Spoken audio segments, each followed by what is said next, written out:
Thiruppachi director அவர்களே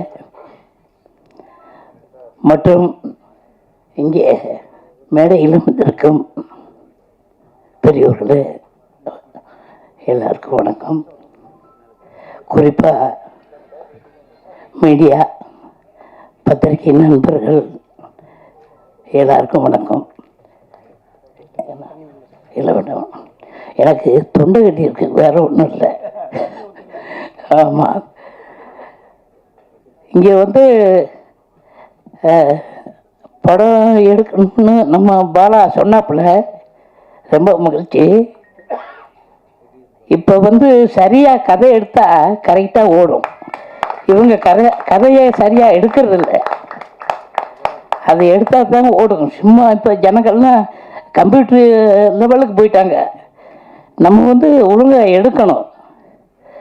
இப்படியாக இந்த பாலா மாதிரிய ரொம்ப பேர் எடுக்கிறாங்க. அவங்க படமெல்லாம் நடிக்கிறாங்க. எதுக்கு நம்ம சும்மா இருப்பானே, நடிப்போம் அப்படின்னு நடிக்கிறேன். அதாவது சில கதைகள், காமெடிகள், அந்த காமெடி வந்து நன்றாக இருக்கணும், நம்ம குடும்பத்தோடு பார்க்கணும் அப்படின்னு ஒரு காமெடி வச்சுக்கிறணும். இப்படி எல்லாம் கலந்து நம்ம படம் எடுக்கணும். இப்போ நம்ம டைரக்டர் பேரரசு அவர் படங்கள்லாம் சூப்பராக இருக்கும். அவர் படத்தில் நடிக்க நான் நடிக்கும்போது அசனாக இருந்தார். இப்படி கதை நல்லா இருந்தால் எப்பவுமே வெற்றி படமாகும். அது மட்டும் இல்லை, இங்கே ப்ரொடியூசர் அவங்க சொன்னாங்க. அப்புறம் இணை தயாரிப்பாளர் செல்வகுமார், அப்புறம் யாருமா பகவதி பாலா. சரி, எல்லாருக்கும் வணக்கம். இப்படி எவ்வளோ பேசலாம்னு தொண்டு வர சரியில்லை. ஆமாம்,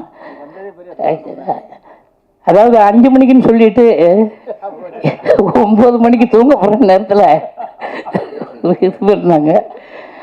எல்லாத்துக்கும் நன்றி. இங்கே வந்திருக்கும் அத்தனை உள்ளங்களுக்கும் எனது மனமார்ந்த வாழ்த்துக்கள். வணக்கம் வணக்கம். வீட்டுக்கு வந்திருக்கக்கூடிய அத்தனை அன்பு உள்ளங்களையும் அன்போடு வருக வருக வரவேற்று. கேட்கலையா? அப்போது ரொம்ப கேட்டுச்சிட்டிங்க, இப்போ கேட்கவே இல்லைங்க. நான் 9 ஆச்சரியமா கேட்டான்னா கேட்கட்டானே. ஆமாம், செந்தில் யோசிச்சுட்டே இருக்காப்புல, இதுக்கு தலை 5 மணிக்கு வர சொன்னீங்களா நீங்கள் அப்படின்னு சொல்லி என்ன யோசிச்சுட்டே இருக்காப்புல. வந்தவொடனே ஏன்ட்ட கேட்டாங்க, தம்பி நீங்கள் எத்தனை மணிக்கு வரேன்னு சொன்னீங்க அப்படின்னு. ஆமாம், நான் ஒரு ஈஸியாரில் பாட்டிட்டேன் அப்படின்னு. அதே போல் 4:30 மணிக்கு வந்த காத்திருந்தேன், உங்களெல்லாம் கடுப்பேற்றிடக்கூடாது அப்படின்ற ஒரே காரணத்துக்காக நான் என்னெல்லாம் பேச நினச்சேன்னா அதெல்லாம் நம்ம தில் நடராஜ் அவர்கள் பேசிட்டார். ஆமாம், எல்லாரும் பேசி என்னெல்லாம் நான் அந்த நடந்த அனுபவங்கள்லாம் சொல்லணும் அப்படின்னு ஆசைப்பட்டோமோ அது எல்லாத்தையும் தம்பியே சொல்லிட்டாப்புல. தம்பிக்கு இதுதான் முதல் படம் அப்படின்றத என்னாலே நம்ப முடியல. ஆமாம், நீங்களே நம்புறீங்களா? இது தம்பி இதுக்கு முன்னாடி ஏதாவது படம் நடிச்சிருக்கேன்? அண்ணாச்சி நீங்கள் தானே அண்ணாச்சி கற்றுக் கொடுத்தீங்க. இவன் பாட்டு ஏதாவது ஒன்று சொல்லி விட்டு பாரு, அண்ணாச்சி அதெல்லாம் அங்கே சொல்ல முடியாது அப்படிங்கிறான். அப்புறம் நம்ம பத்திரிகை நண்பர்கள்லாம் வேறு மாதிரி ஏதாவது எழுதிட்டு போகிறாங்களா? ஏன்னா நீங்கள் வேறு டயலாக் எவ்வளோ டயலாக் இருக்குது, அதெல்லாம் கட் பண்ணிவிட்டு நீ அடிச்சா தண்ணி வருமா அப்படின்னு வேறு டயலாக் போட்டிருக்கீங்க. எவ்வளவோ டைலாக்லாம் அந்த படத்தில் பேசியிருக்கேன். என்னடா செல்லக்குட்டி. சரி, தம்பிக்கு என்னுடைய அன்பான வாழ்த்துக்கள். முதல் படம் மட்டுமல்ல, இன்னும் தம்பியோடு சேர்ந்து அதுக்கு அடுத்து 2 படம் முடிச்சுட்டேன். அதுக்கும் மேடைக்கு நான் வருவேன் கண்டிப்பாக. சரியா? நம்ம தம்பிக்கு வாழ்த்துக்கள்.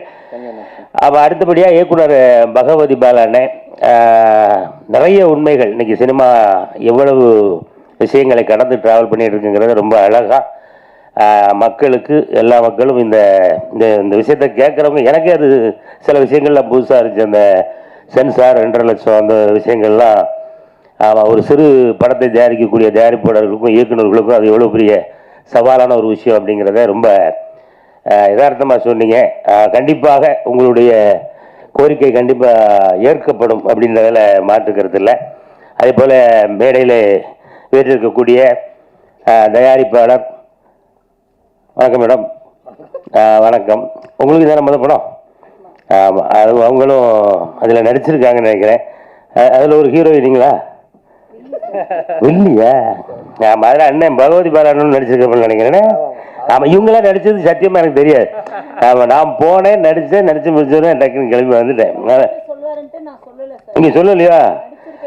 நான் சொல்லிடுறேன், டேரக்டருக்கு பதிலாக நானும் சொல்லிடுறேன். டேரக்டரும் நடிச்சிருக்காப்புல, ப்ரொடியூசரும் நடிச்சிருக்காங்க. அதனால் படத்தில் பல திருப்பங்கள் இருக்கும் அப்படின்னு நம்ம எதிர்பார்க்குறோம். அதே போல் பின்னாடி ஒரு ஹீரோயின், அங்கே ஒரு ஹீரோயினா, இன்னொரு 5 பேர் எங்கம்மா? ஆமாம், அந்த பொண்ணு உண்மையில நல்லா நடிச்சிருக்கம்மா. அந்த லாஸ்ட் சாங்லலாம் பாப்பாவுடைய பெர்ஃபார்மன்ஸ் ரொம்ப நல்லா இருந்துச்சு.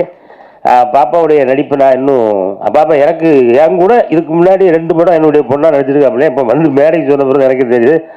பாப்பாவுக்கு என்னுடைய வாழ்த்துக்கள். அதை போல் இந்த இசை வெளியீட்டினுடைய கதாநாயகன் அவர் அண்ணன் பேர் ஜான் பீட்டர் தானே? ஆமாம், அவருக்கு ஒரு வாட்டி நல்லா கைத்தட்டு, நல்ல பெரிய எதிர்காலம் அண்ணனுக்கு இருக்குது. ஏன்னா ரொம்ப அருமையாக இசையமைச்சிருக்கீங்க, புதுசாக இருக்குது. ஆமாம், அது கண்டிப்பாக அவங்களுக்கும் என்னுடைய வாழ்த்துக்கள். அதே போல் வாழ்த்தி அமர்ந்திருக்கக்கூடிய நீதிபதிகள், மரியாதைக்குரிய நீதிபதிகளை அவர்களுக்கும் என்னுடைய அன்பான நன்றி. இந்த படத்தில் ஒரு பெரிய ஜாம்பவான் யார் அப்படின்னா நம்ம அண்ணன் செந்தில்ல. ஆமாம், செந்தில்ல அண்ணன் கூடலாம் நடிக்கிறது வந்து அது ஒரு பெரிய பாக்கியம். ஆமாம், அது வந்து ஏற்கனவே ஒரு படம் நம்ம அண்ணே சின்ன கேரக்டரா, நானும் சின்ன கேரக்டர் தானே. ஆனால் நம்ம 2 படத்தையும் பெருசாக போட்டிருக்காங்க பாருங்க. யாரு செந்தில்லடா? சஸ்பென்ஸ் வச்சு விடுங்க, வெளியே சொல்லாதீங்க. இன்னும் சொல்லிடுமா? சொல்லட்டுமோ? ஆமாம் அண்ணா, அப்படியா காமெடியில் என்ன வில்லனா? சரி, என்னத்தையா சொல்லிட்டு போப்பா. அவன் சொன்னாரு, பகுதி வர செஞ்சோம், அவ்வளோதான். அது வில்லனா காமெடியாங்கிறத நீங்கள் ஸ்க்ரீனில் வந்து பார்த்தா தான் தெரியும். ஆமாம், அண்ணன் முதல் முறையாக வில்லனாக அறிமுகறீங்கன்னு நினைக்கிறேன், அப்படிதானே? ஆமாம், அங்கே போயிடாங்கண்ணே, அந்த இடம் அது ரொம்ப பிஸியான ஏரியா. நம்ம காமெடியிலே ட்ராவல் பண்ணிட்டு போயிட்டு இருப்போமே. ஆமாம், அண்ணனை திரும்பவும் நாங்கள் எங்களுடைய குடும்பத்துக்கு கூப்பிடுறோம். அதனால் அண்ணன் அவர்கள் இந்த படத்தில் மட்டும் ஏதோ தெரிஞ்சோ தெரியாமல் வில்லன் நடிச்சார் நினைக்கிறேன். வரப்போம், மன்னிப்போம். அடுத்த படத்துலேருந்து அண்ணன் காமெடியில் இதனுடைய பணிகளை தொடர வாழ்த்துக்கள். அப்புறம் அண்ணன் பேரரசு அண்ணன் இதோடு நிறுத்திக்கிறேன், சரியா? நம்ம அண்ணன் பேசுனீங்கன்னா நாங்கள் எல்லாம் துப்புன்னு ஓடிடுவோம். ஏன்னா மணி 9 ஆயிடுச்சு. அதனால் நம்ம சிவசம்போ திரைப்படம் நடித்த, அதை வாழ்த்த வந்த, இதில் கலந்துக்கிட்ட உங்கள் எல்லாருக்கும் என்னுடைய அன்பான வாழ்த்துக்களையும் வரவேற்புகளையும் சொல்லி, இந்த படமும் கண்டிப்பாக அவர் பாலாண்ணன் சொன்ன மாதிரி, பகவதி பாலா சார் சொன்ன மாதிரி அது கணக்கோடு சொன்னார். அதே போல் இந்த படமும் அதை எடுத்த தயாரிப்பாளருக்கும் அதை இயக்கிய பகவதி பாலா அவர்களுக்கும் இந்த படமும் ஒரு வெற்றி படமாக அமைய என்னுடைய அன்பான வாழ்த்துக்கள். நன்றி நன்றி நன்றி.